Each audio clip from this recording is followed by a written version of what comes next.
So I'm Dan Cui. I'm Vice President of Business Development for Vuzix Corporation, and we've been in business since 1997. We make a lot of wearable technology for different purposes. Currently, our new offerings like the M100, which is a Google Glass-like competitor, we actually make this for industrial, medical, B2B types of customers. Sure. Not to say that we don't sell to consumers. Consumers are welcome to buy, but our marketing is really focused at industry. So what sort of things does it do? You say medical, industrial, what sort of things? Yeah, so what those customers are looking to do is they're looking to automate different processes that take place every day. Yeah. So like if you're a doctor and you're getting ready to go into surgery, maybe you need to talk to the nurse and understand what's going on with the patient before you actually go in there. Yeah. So you can actually place a video call, see the nurse in here, talk to them, understand what's going on.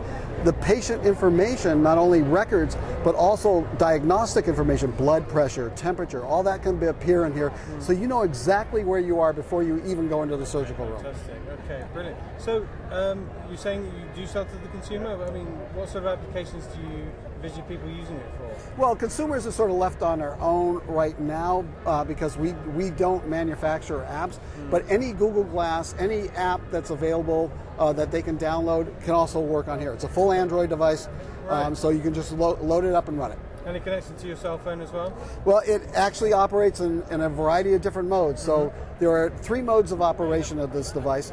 Unlike Google Glass that needs to be connected to Google, you can imagine that companies like Amazon or medical hospitals would not want their data going to Google. So we operate in 3 modes. The first mode is completely standalone. Everything can run locally.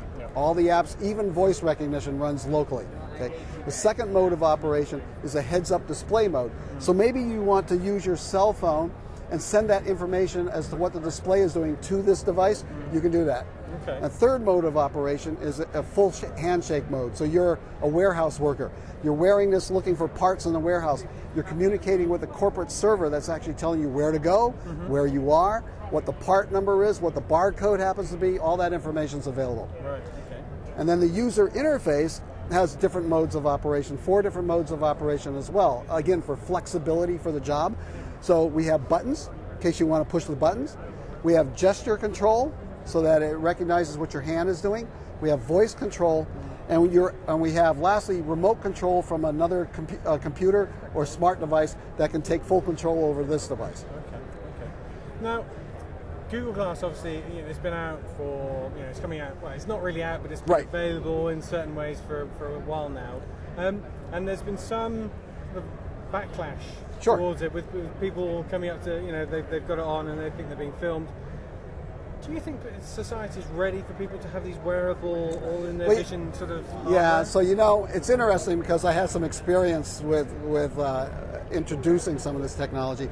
And one of the things that I had done in the earlier days of doing this is that we had gone out to different venues and talked to them. So imagine going to the PGA and saying to the PGA, use these devices for your people who are coming onto the greens and looking at what's going on the 18th hole, even though they're sitting on the 13th hole.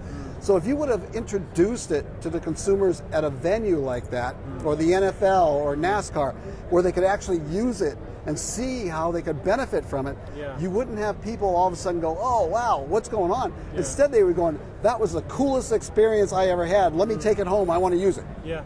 So that's what needs to happen. That evolution needs to happen in reverse now. Yeah. So unfortunately, there's some negative connotations to Google Glass, and you see signs being posted on restaurants saying, no Google Glass allowed. Yeah. But once a killer app is found where consumers really realize that there's benefit to using this, like the industry folks have, their minds will change. Yeah. I mean, it's just a shame that they've got to do it the other way around. Right. Now, I'm not sure if you probably won't be aware of this, but in the UK, the UK government has already said that it will be illegal to drive wearing Google Glass. Yeah, but there was a news announcement, I just saw it yesterday, that said that Google has been negotiating with the UK. No more than I do then. And now the government might allow it, and that way Google's thinking about selling it. Because if you've got your directions in your field of vision without you looking down at a device, even if you've got a built-in sort of sat-nav in your car, personally, I think that's surely got to be a safer way of doing it. Yeah, I think cars have come a long way. So some of our technology, if I showed you our waveguide technology can actually be embedded in windshields and things where you actually get better heads-up displays. So wearable devices can be part of that.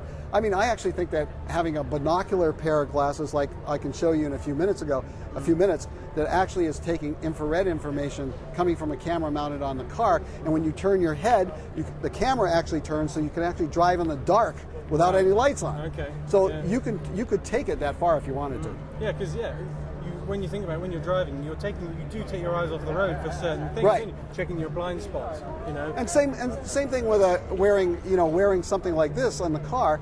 Yes, all your navigation is here, but you still have to quickly glance at it in some shape or form. So sometimes a split second can make a difference. Yeah.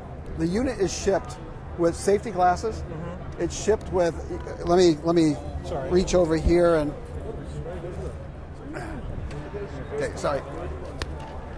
So we ship it with safety glasses, and it has clips for right and left eye, and we ship it with a headband so that you can wear the headband on it, and we ship it with a 3,800 milliamp hour battery as an extra device to it, and all of that is available for $9,999, $1,000. Let me just go ahead. So there's no way of, say, if you wear prescription glasses, if you clipping onto your existing glasses? You know, we make clips for these. We haven't made clips for all kinds of glasses just because there's so many different glasses out there. It's difficult. One of the things that we've been thinking about doing is putting the 3D files out there so people can 3D print their own clips. So, just a concept. I'll do that.